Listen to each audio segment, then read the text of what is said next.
You're my day one. You'll always be my day one. Day zero when I was no one. I'm nothing but myself, you and no one else. Thankful you're my day one. Day one, day one, day one.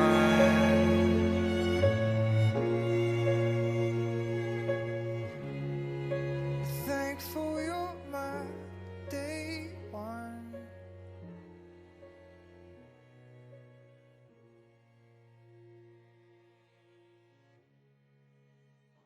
Seiring dengan perkembangan zaman, ternyata banyak hal untuk berekspresi maupun saling berbagi satu sama lain.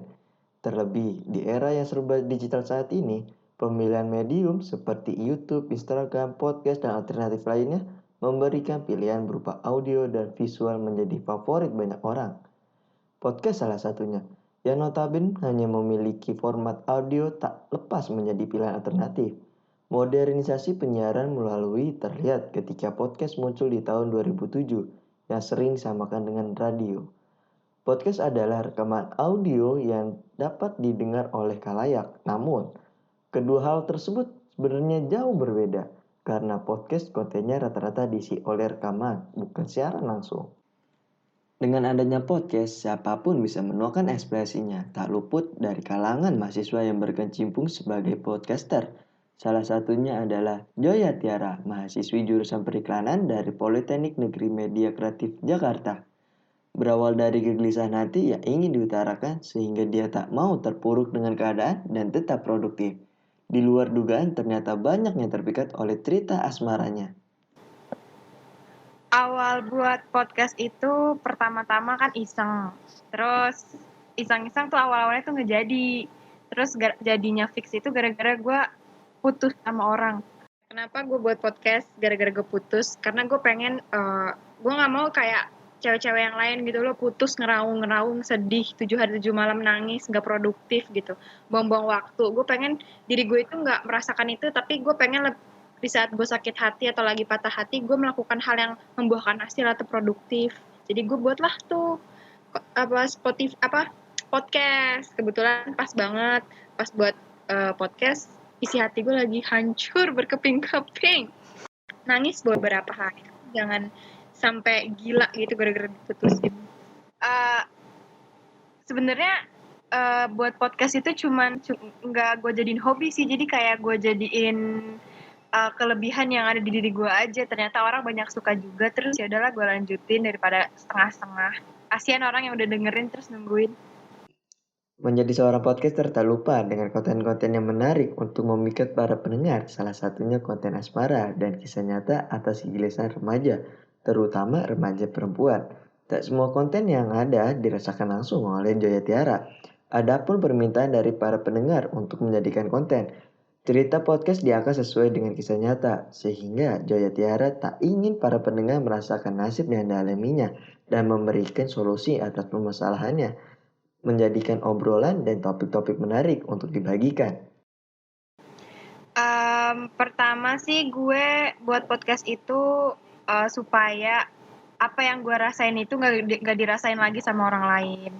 Terus gue lebih ngasih advice ke orang-orang, baik buruknya gimana. Terus lebih kayak sama-sama belajar sih. Kan sekarang kan halusinasi lagi ada konten kedua tuh. Isinya ya buat opini aja, sama-sama belajar.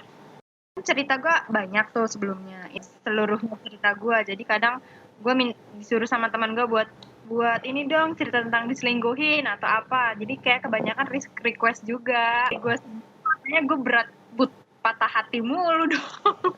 Ada sebagian, ada beberapa episode yang relate sama kehidupan, ada juga yang dari orang-orang, ada juga yang dari request gitu. Nah, kalau buat konten yang sebelumnya itu kan pertama gara-gara kecebur doang tuh. Tapi kebanyakan tuh yang denger tuh perempuan. Jadi gue pengen bikin yang beda. Dan baru kemarin rilis itu biar bisa didengerin sama laki-laki juga. Kan kalau konten gue yang kemarin kan terlalu puisi gitu, terlalu menye-menye gitu kan. Kebanyakan cewek yang denger. Jadi karena anak muda kan demen yang galau-galau ya. Jadi kebetulan aja saya buat ngambil pangsa pasarnya anak muda. Gue sih nggak begitu mengikuti yang lagi rame dulu nih. Paling gue lebih kayak apa yang dibutuhin sama diri gue dan orang-orang. Harapan konten tersebut memberikan pesan yang ingin disampaikan untuk para pendengar, memotivasi perempuan dan mengingatkan para pendengar harus lebih produktif, tak gampang menyerah dan mandiri, mengubah pandangan laki-laki atas perempuan yang mudah disakiti. Adapun inspirasi Joya Tiara dari Kritik Seduh, sang penulis buku yang menginspiratif banyak orang. Penulis pun sering memberikan quotes-quotes tentang asmara, biasanya diberikan di akun sosial media. Hal itu sangat memotivasikan Joya Tiara untuk bisa lebih dari sang penulis. Pesan-pesannya buat perempuan-perempuan tuh kalau apa ya, sakit hati itu pasti akan selalu ada selama lu hidup. Tapi jangan jadikan sakit hati itu tembok penghalang besar buat lu lebih bergerak lebih maju. Karena kalau misalnya diputusin sama pacar lo, terus lo nggak berubah menjadi perempuan yang lebih kuat dan lebih menunjukkan kalau lo tuh bisa, ya mungkin laki-laki nggak pernah mau akan memandang lo kalau lo itu lemah. Maka jadilah perempuan yang kuat dan perempuan yang mandiri. Banyak yang bilang podcast gue itu kayak Rintik Seduh gitu loh modelnya. Gue jadi role model Rintik Seduh aja gitu. Dia punya beberapa buku gitu. Terus dia juga ada Instagram account yang isinya itu kayak quotes anak muda gitu loh. Dia keren, kenapa gue nggak keren juga? Menjadi podcaster membuat Joya Tiara menemukan jati dirinya. Banyak yang mensupport untuk konsisten dan terus berkreasi. Perjalanan Joya Tiara tak mudah, banyak lika-liku dan suka duka yang terselimuti oleh Joya Tiara. Membuat konten bermanfaat mengharuskan mencari informasi agar pesan yang diberikan tersampaikan dengan baik. Banyak pengorbanan dialami Joya Tiara, seperti saat merekod menunggu keadaan rumah sepi atau merelakan merekod malam hari. Hal tersebut dilalui demi kualitas audio yang terbaik.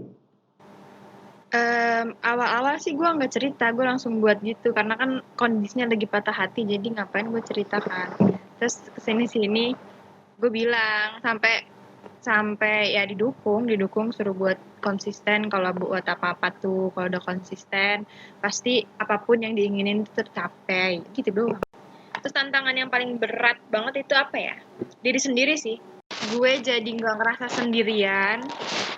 Terus kayak banyak yang nemenin, banyak yang dengerin juga, terus banyak suka juga, terus gue jadi nemuin diri gue sendiri. Nah kalau dukanya lebih ke cara pembuatannya sih, itu PR banget. Gue harus nulis skrip dulu, gue harus nyari informasi dulu, apalagi yang konten gue yang baru itu tuh bener-bener harus cari sumbernya dari mana biar nggak jadi miskomunikasi atau salah target. Paling susahnya pas di model-model recordnya doang sih. Itu harus benar-benar sepi dulu kanan kiri biar nggak ada suara noise dari siapa-siapa. Itu sih yang paling susah. Dari cerita tersebut siapapun bisa berekspresi melalui sarana atau media apapun. Sebagai manusia pastinya tak pernah lepas dari apa yang namanya cobaan hidup. Layaknya sebuah roda kehidupan yang terus berputar karena merasa masalah yang dihadapi begitu berat dan berpikir tak mampu melaluinya. Namun percayalah, segala hal di dunia ini tidak ada yang kekal.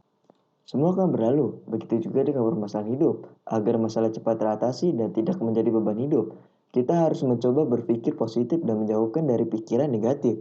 Terkadang kita butuh dimotivasikan dari orang-orang terdekat atau mencari sumber yang membangkitkan semangat.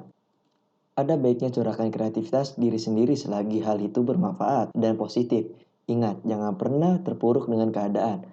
Raih mimpi dengan kerja keras, konsisten, dan keluar dari zona nyaman. Hadapi segala rintangan dan jangan pernah hilang harapan. Karena ketika kalian masih memiliki harapan, disitulah kalian memiliki masa depan.